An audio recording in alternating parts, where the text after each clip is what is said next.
There is a specific kind of tactical problem that naval doctrine has spent decades preparing officers to solve. And then there is the problem that exists outside the doctrine. The one that arrives in a form that the training syllabus addressed in the abstract, but that reality delivers with a specificity and a cruelty that abstractions cannot fully prepare for. The problem of the simultaneous principle is one of those problems.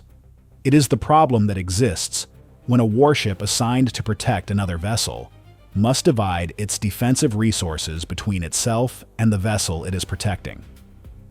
Accepting that the defensive geometry optimal for one is not optimal for the other, and that the adversary who understands this geometry can exploit it with a precision that no amount of doctrine can fully neutralize.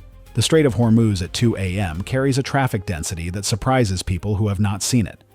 The commercial traffic does not pause for darkness. The tankers and container vessels and bulk carriers that constitute the economic lifeline of the Gulf region transit continuously. Their navigation lights strung across the strait's surface in a constellation that makes the body of water look, from elevation, like a slow-motion highway in the pre-dawn hours. The destroyer was running parallel to the tanker at a separation of approximately 1.2 nautical miles, close enough to provide effective escort coverage, far enough to maintain the navigational separation that safe operation in a high-traffic corridor requires. The tanker was loaded, low in the water, carrying approximately 2 million barrels of crude oil from the upper Gulf terminals toward the export markets of Asia. It was not a military target in any formal sense. It was an economic target in the most direct sense possible. A vessel whose loss would cost its owners and insurers somewhere between $150 and $200 million in hull value and cargo, and whose destruction in the strait would create an environmental and navigational incident of sufficient magnitude to disrupt tanker traffic through the corridor for days. That disruption was the objective, not the ship itself, the disruption. The intelligence picture in the preceding 48 hours had been elevated in the specific ways that the crew of the destroyer had come to associate through 28 days of straight escort operations, with a preparation cycle that was moving toward execution rather than remaining at the preparation phase. IRGCN coastal activity elevated. Communications traffic between units consistent with coordination. The pattern was familiar. The form the execution would take was not, because what the IRGCN had been developing in the preceding months, what the intelligence community had assessed as a likely near-term capability, without yet having observed it in operational employment, was not the aerial drone or the fast attack boat that previous engagements had featured. It was a combination of both, designed around the specific vulnerability that escort geometry creates. At 2:31 a.m., the surface search radar registered contacts, not from the Iranian coastline to the north, from a bearing of 241 degrees southwest, from a position that placed the contact origin in the middle of the strait's commercial traffic corridor, among the navigation lights of the southbound tanker lanes, where a dozen commercial vessels were transiting simultaneously. Their radar returns overlapping in the surface clutter. Picture in exactly the way that slow-moving surface drones positioned among them would overlap. Had those drones been placed in position hours before the engagement began, riding the current at minimum power to conserve their approach signature against the ambient clutter of the commercial traffic around them. 4 contacts, then 6. Then, as the radar picture updated, and the Aegis system's surface track processing discriminated the accelerating contacts from the stationary clutter of the legitimate commercial traffic around them. 9 surface contacts, all accelerating simultaneously from the southwest. Their approach bearing placing them on a direct intercept geometry with the tanker, rather than the destroyer. Not the destroyer. The tanker. The TAO read the threat geometry in approximately 4 seconds and called the commanding officer. The geometry was not ambiguous once it was seen. 9 surface contacts approaching the tanker on a direct bearing, their speed profile consistent with semi-autonomous surface drones programmed with a terminal guidance system that used the tanker's radar and thermal signature as its homing reference. The destroyer was 1.2 nautical miles from the tanker, positioned to the tanker's north. The drone approach was from the southwest. The geometry placed the tanker between the drone formation and the destroyer, Any defensive engagement against the drones from the destroyer's position required firing across or around the tanker's hull, which the engagement safety protocols explicitly prohibited. This was the exploitation. The escort geometry had been studied. The tanker's position in the traffic corridor had been used as the staging area for the drone approach, and the attack bearing had been chosen specifically to place the tanker between the threat and the defender at the moment of engagement. The TAO could not engage the surface contacts on their current approach, bearing without placing interceptor fire in the tanker's proximity. The drones were going to reach the tanker before the destroyer could reposition to a bearing that resolved the engagement geometry problem. Not because the destroyer was slow, but because the engagement timeline at the contact's current speed left approximately 3 minutes and 40 seconds before the leading drones reached the tanker's hull, and repositioning to a safe engagement bearing at the destroyer's maximum acceleration rate required approximately 4 minutes of course change. 20 seconds short. The geometry had been designed to be 20 seconds short. The commanding officer made 2 calls simultaneously. The first was a warning transmission to the tanker's bridge on the commercial maritime frequency, informing the tanker's crew of the surface threat approaching from the southwest and directing the tanker to execute an emergency course change to starboard, away from the drone approach bearing, to increase the time available for the destroyer to reposition. The second call was to the air officer: launch the helicopter immediately. The MH-60 helicopter had been at 15-minute readiness. The commanding officer's call brought that to immediate launch. Not 15 minutes, but as fast as the deck crew could complete the pre-launch sequence. The helicopter represented the one engagement asset that was not constrained by the line-of-sight geometry that prevented the ship's gun systems from engaging contacts on the tanker's far side. From altitude, the helicopter could acquire and engage the surface drone contacts regardless of the tanker's position, firing downward rather than across the surface. The tanker's bridge responded to the warning transmission with the only action available to a 200,000 deadweight ton vessel in a confined strait at 2 in the morning. They began a starboard turn. Not the sharp, responsive turn of a warship, but the slow, dignified rotation of a fully loaded supertanker, whose turning radius at that draft is measured in nautical miles rather than boat lengths. The turn began. It would take time that the engagement timeline did not generously provide. At 2:34 a.m., the surface drone contacts were at 2.8 nautical miles from the tanker and closing. The tanker's course change had opened approximately 200 meters of additional separation on the approach bearing.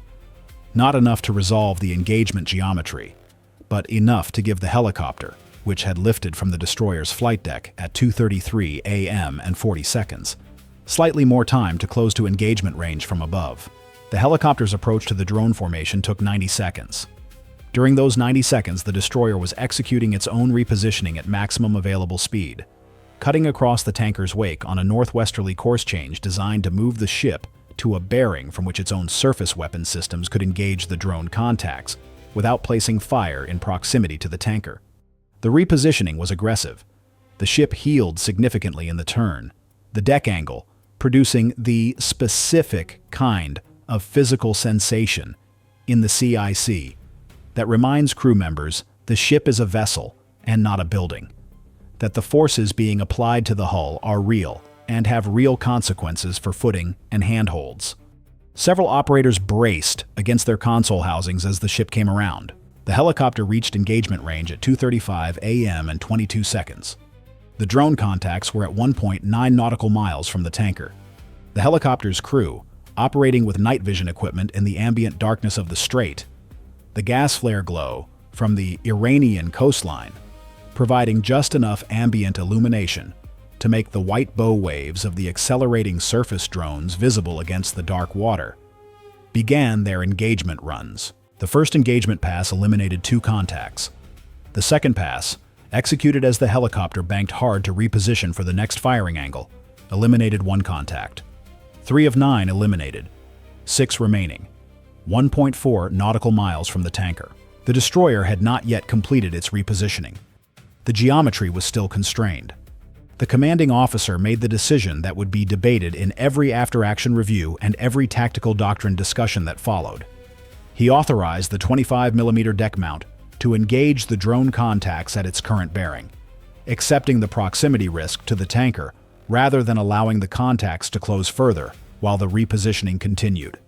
The authorization came with a range restriction.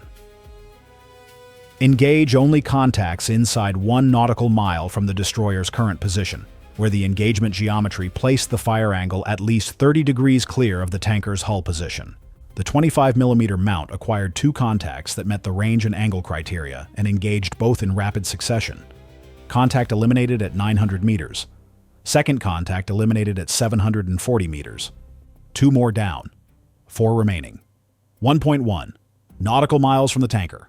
The helicopter came around for a third pass. 1 contact eliminated. 3 remaining at 900 meters from the tanker's port quarter.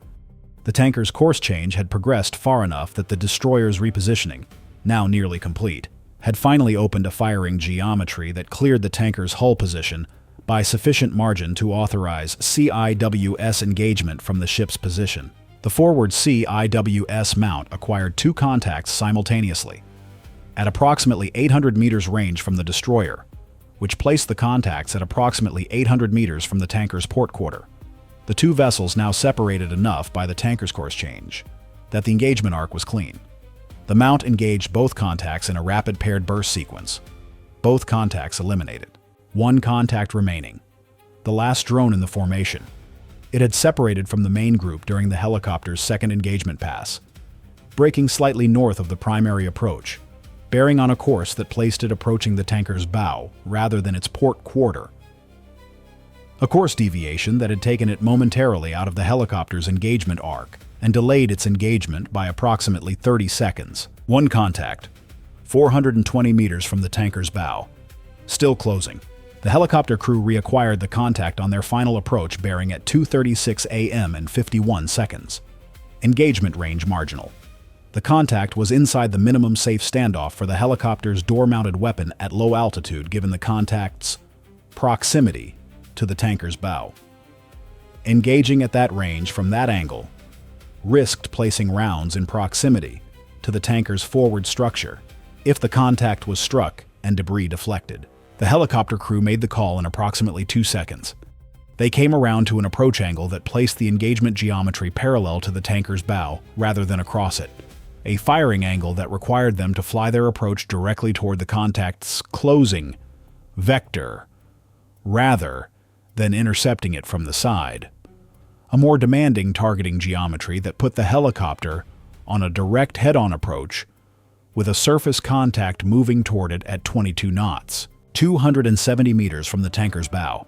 The helicopter's engagement opened. The contact was struck at 240 meters from the tanker's bow.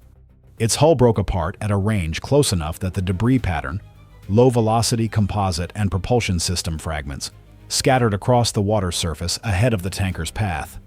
The tanker's bow wave reached the debris field approximately 11 seconds later, pushing the wreckage aside without consequence. 240 meters. At 2:36 a.m. and 58 seconds, 17 seconds after the final contact from the first wave had been eliminated, the electronic warfare system registered a new emission sequence from the Iranian coastline to the north, not a radar return. A communications burst, short, encrypted, consistent with a unit activation command. The EW officer called it to the TAO in the flat professional tone that training instills for moments when the information being transmitted has a texture the body wants to respond to before the mind finishes processing it. The TAO had not yet released the ship's combat systems from full engagement readiness. He had learned, in 28 days of straight operations, that the space between one threat's elimination and the next threat's appearance was frequently shorter than the administrative routines of post-engagement assessment assumed. He held the watch posture.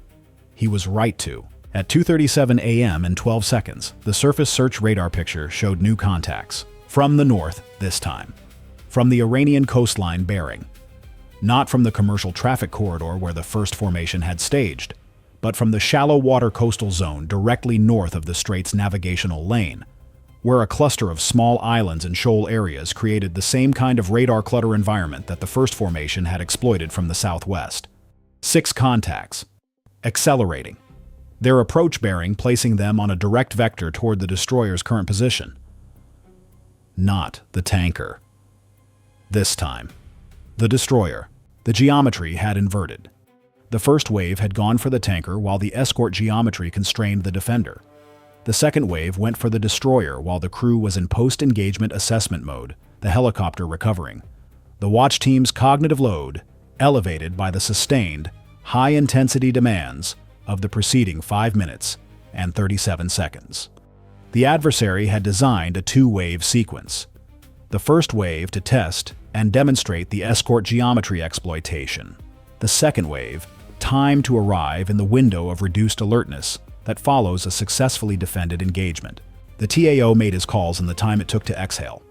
Helicopter abort recovery, redirect to northern threat. CIWS to automatic, full arc. 25mm mount slewing north. The helicopter, Daubosti Asir. Faulpater, which had been on its inbound approach to the destroyer's flight deck, its crew beginning the recovery checklist after the western engagement, received the redirect and banked hard to starboard, turning north toward the new contact bearing. The recovery checklist was abandoned. The crew reactivated their targeting systems and pushed the aircraft to maximum transit speed toward the new contacts, which were now at 3.2 nautical miles from the destroyer and closing. 6 contacts from the north. The approach bearing placed them on the destroyer's port bow arc, the same arc that the CIWS forward mount covered in its primary engagement configuration. The contacts were moving at approximately 28 knots, slightly slower than the first formation, their lower speed consistent with a heavier payload configuration. They were not the same drone variant as the first wave. These were larger, their radar cross-sections placing them in a classification range consistent with a surface drone configured to carry a substantially larger warhead than the guidance-optimized first-wave platforms. The first wave had been designed to penetrate the tanker's unprotected hull. The second wave was sized for a warship.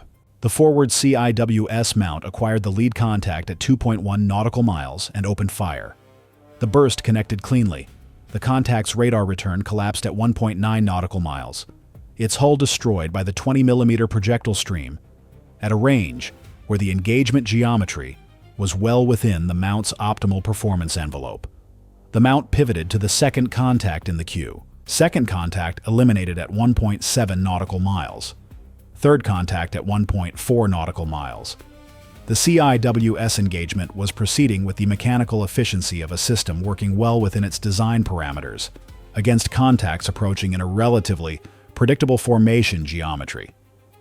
Not the dispersed evasion-executing threats that pushed the system to its performance limits, but a direct approach that the tracking algorithms handled cleanly. Fourth contact eliminated at 1.2 nautical miles. The fifth and sixth contacts were running slightly off the primary approach bearing, diverging from the central approach vector by approximately 12 degrees each, one to port and one to starboard of the main body's heading. The divergence had begun at 2 nautical miles and was increasing gradually, consistent with a pre-programmed terminal dispersion maneuver designed to split the final 2 contacts across the CIWS mount's traverse limits and force a tracking transition between them. The forward mount engaged the port-diverging contact at 1 nautical mile. The burst required 2 corrections as the contact's bearing rate increased through the traverse, but the third correction placed the rounds correctly, and the contact was eliminated at 920 meters. The starboard diverging contact had used the forward mount's engagement of its partner to close additional distance. It was at 700 meters when the forward mount completed its traverse to the starboard bearing and reacquired. The burst opened at 680 meters. The contact was struck. Its hull lost structural integrity, but its momentum, the mass of the platform and whatever payload it was carrying, moving at 28 knots, carried the disintegrating structure forward for an additional 110 meters, before the hull separation was complete enough to stop the forward motion. 570 meters. The debris from the disintegration reached the port hull plating above the waterline in a sparse scatter of low-velocity fragments. 4 impacts recorded, all in the upper hull sections well above the waterline, none penetrating the structural steel. The damage control team's assessment completed within 6 minutes of the engagement. Cosmetic scoring on 2 hull plates. No operational impact. No personnel exposure. The helicopter, which had been closing on the contact cluster from the north, arrived over the engagement area to find the CIWS had resolved the picture entirely. The crew made a single visual sweep of the surface to confirm no surviving contacts, reported the area clear, and resumed their recovery approach to the flight deck. The surface radar picture cleared at 2:41 a.m. and 33 seconds. Total engagement duration across both waves, 10 minutes and 2 seconds. The surface radar picture cleared at 2:37 a.m. and 8 seconds. 10 minutes and 2 seconds across both engagement waves. 15 surface drones in total, 9 in the first wave targeting the tanker, 6 in the second wave targeting the destroyer. All confirmed, eliminated. The tanker's hull was unscratched. Its crew, most of whom had been asleep when the warning transmission reached the bridge and who had experienced the engagement as an emergency muster and a slow course change, rather than as a combat event in any direct sense, reported to their respective station muster points and were accounted for without incident. The weapons expenditure for the engagement was modest by the standards of previous contacts. 1,140 rounds of 25 mm from the deck mount, approximately 800 rounds of 7.62 mm from the helicopter's door weapon, and approximately 60 rounds of .50 caliber from the helicopter's secondary mount. No VLS interceptors had been expended. No SM-2 or ESSM inventory had been consumed. The material cost of the defense was negligible, perhaps $40,000 in ammunition.